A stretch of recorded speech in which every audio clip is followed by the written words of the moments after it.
Welcome to the 23rd Annual Art Exhibit at the Lee Library. This exhibit is called Creative Lee, and the artists in this exhibit are local artists. We have a wide variety of paintings, of sculpture, and other art forms, and we hope you will enjoy the show. Joseph Jarama is the artist of the first two paintings. His wife is sharing his work with us since Mr. Jarama died last year. These paintings were created in San Francisco. Mr. G, as he was fondly known at Pittsfield High School, was beloved by students and staff alike. Lee XXIII is a returning exhibitor. Leaning's paintings are always bright and colorful and have a joyful spirit to them, and this year it's no different. The first is called Quiet Twilight. This was painted in acrylic and found elements from Mother Nature herself, and that gives the painting an extra dimension. The second painting by Lee XXIII is called Copper Falls. The water appears to be flowing and the reflection in the pool is very lovely. Acrylic and found elements from Mother Nature herself again were included in this painting.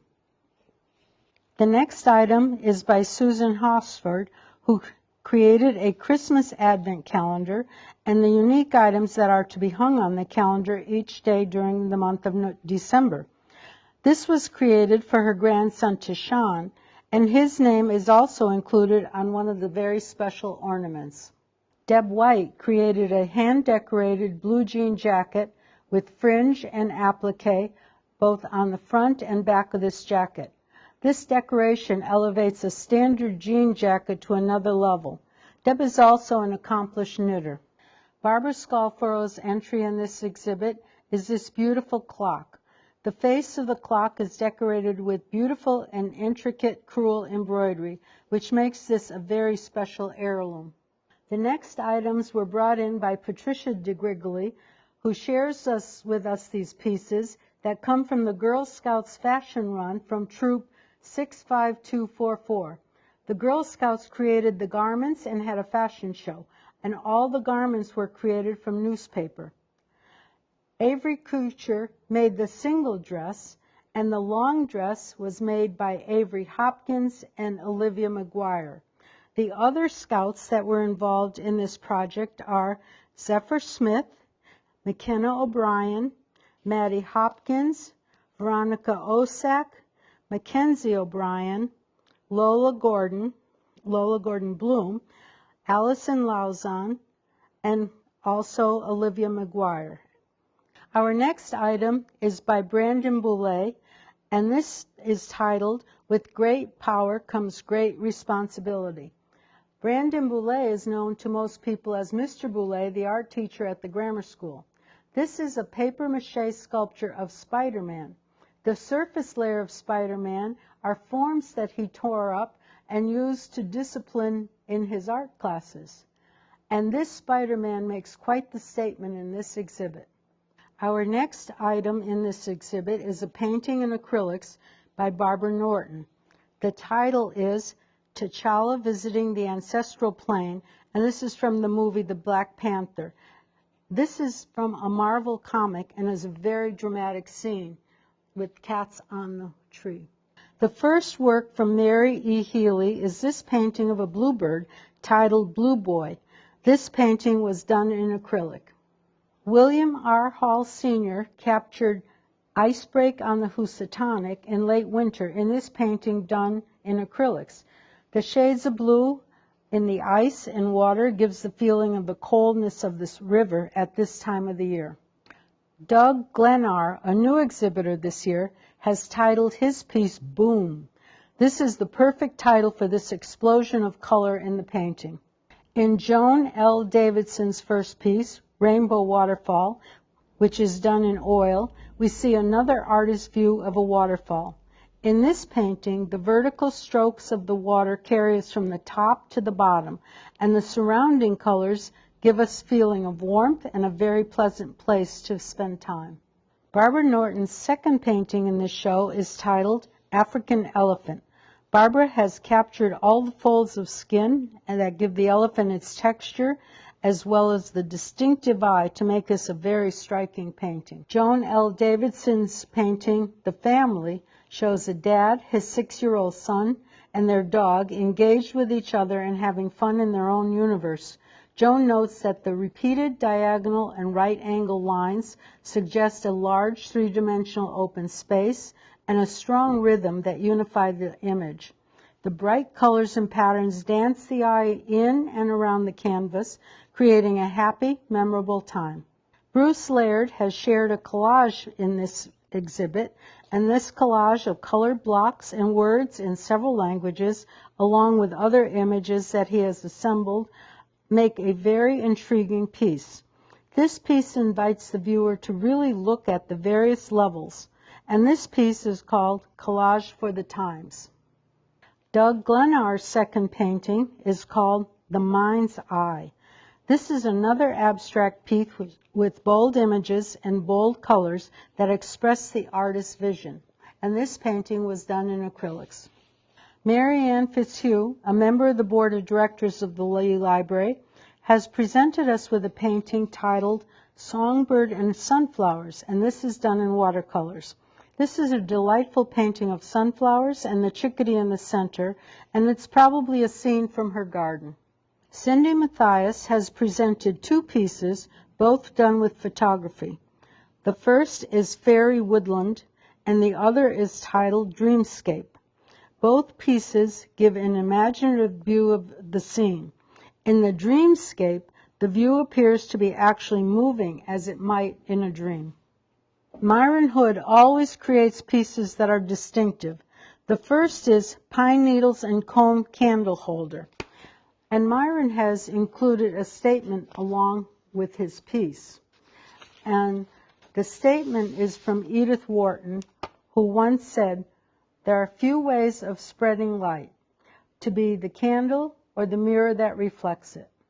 Myron Hood's second piece is an antique plumber's lamp.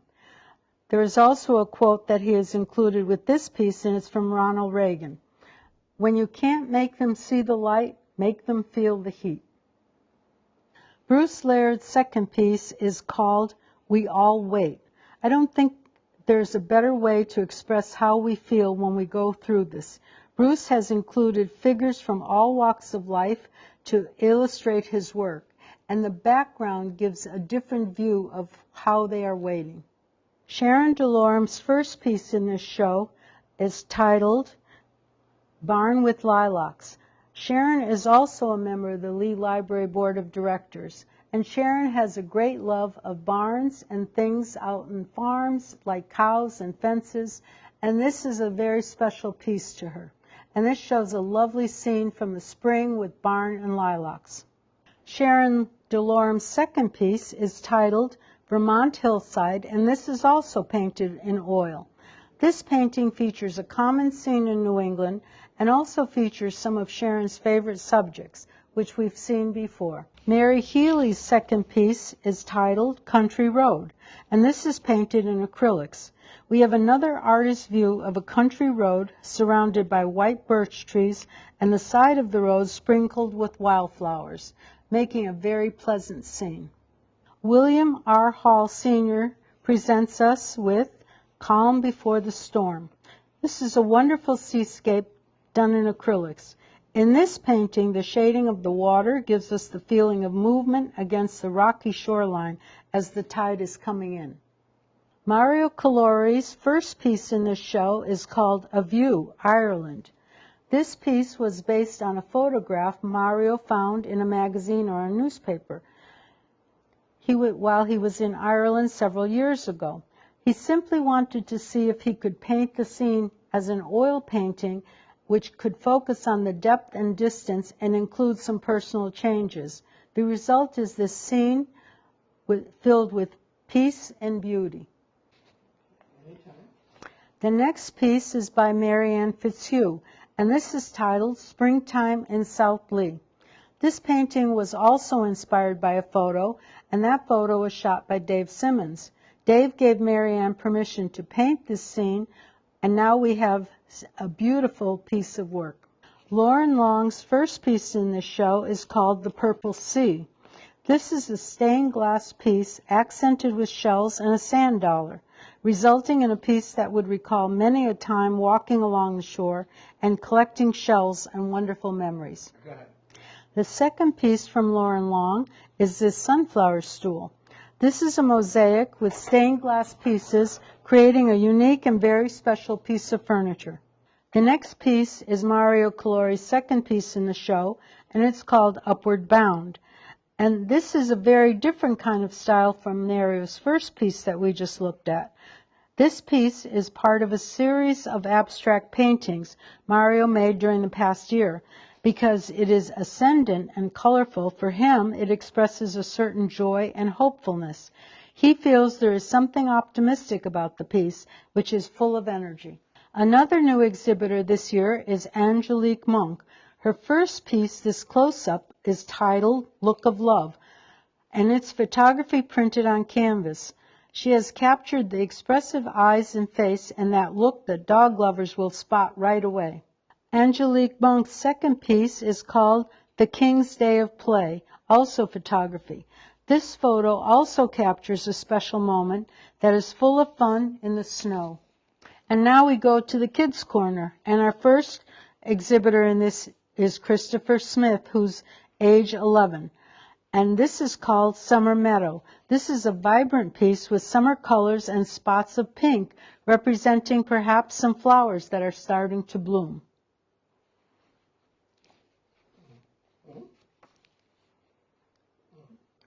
Two new exhibitors are Kate Mayotte, age 6, and Evelyn Mayotte, age 9. Kate has painted Fox in a Jungle, a menacing orange animal, and Evelyn Mayotte, age 9, has painted Moon Over Water. The reflection of the moon is on the water, and she has some of the shadowing on the moon, which is surrounded by a starry sky night. And Colton Smith, age 9, has an abstract of a tall building in this piece. The bright colors emphasize the structure, and this is titled City High Rise. This item was made by Declan Boulay, who's 10 years old, and it's called Door to a Pirate World. And Declan has had items in Creatively for a number of years already. This piece shows crossed swords and a frightening mask and was made using clay, paint, and hot glue. This first pottery piece is a bowl which I made, and this is glazed in pink, and then it had an overglaze of a white gloss, and it produced a rather interesting effect. And this piece was made in Jim Hosford's classes in the Liechtenstein Center. The next piece is also a piece that I did, and this is done in a two-tone glaze of matte black and shiny black.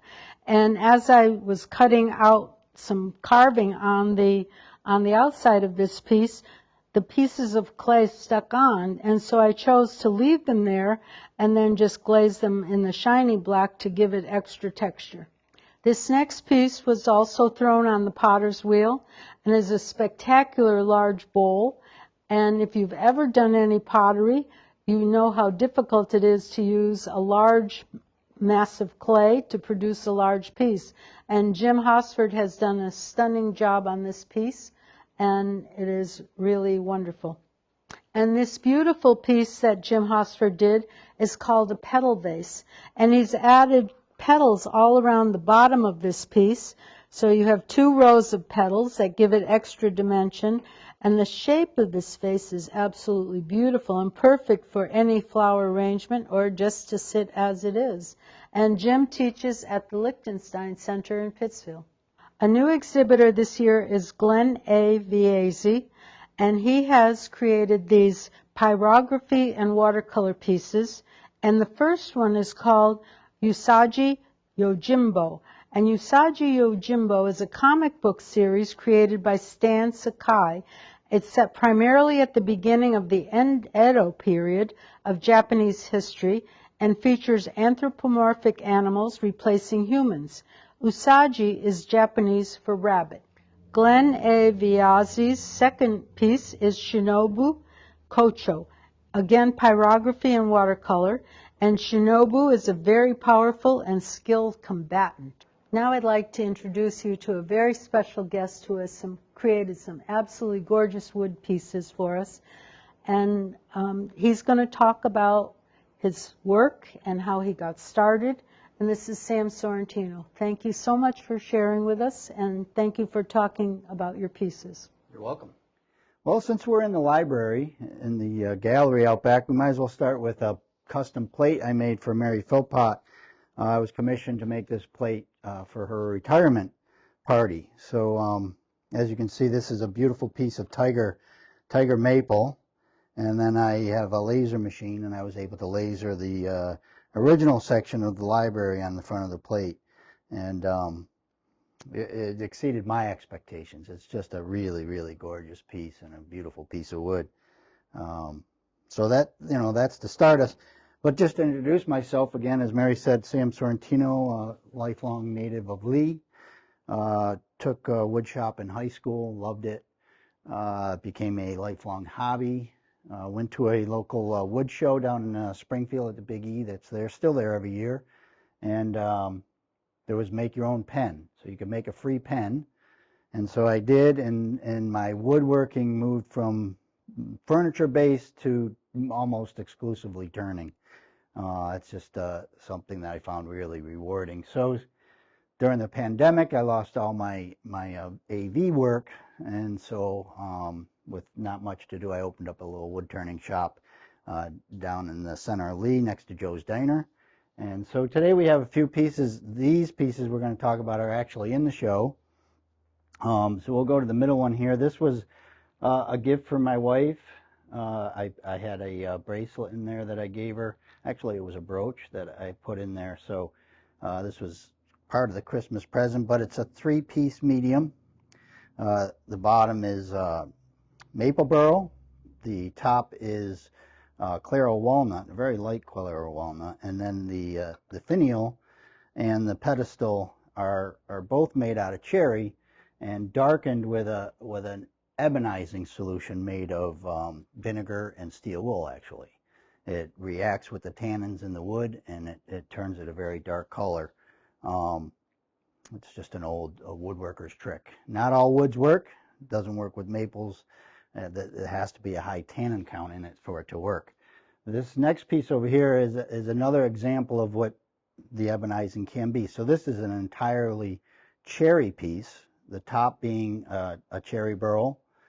It's just an absolutely gorgeous piece of cherry burl. One of my favorite mediums in the wood world is cherry burl, because it's just so different every time, and it's gorgeous. And the bottom is also a cherry burl, the little cherry burl cap that I had, and the spindle is again cherry that was ebonized. So you can see that it darkens it, makes it look more like an ebony piece of wood than a regular piece of wood. And then the last item again is a cherry piece. You can tell I like cherry burls, but this is a cherry burl, and this is called a Saturn box. I call it the Cherry Planet. I like to name all my pieces just kind of for the fun of it. But this is something I saw at a professional woodworking symposium. I was actually working video camera for this gentleman, and so I had to go home and make one for myself. And this is the result. So it's called the Cherry Planet. And this one I called the Space Needle, and the Cherry Goblet was the Flaming Goblet. So that's it. It's something I really enjoy. It's a more quicker medium than actual woodworking, because you can actually put something on the lathe, and in a matter of a couple hours you can actually come out with a product. But something I really enjoy.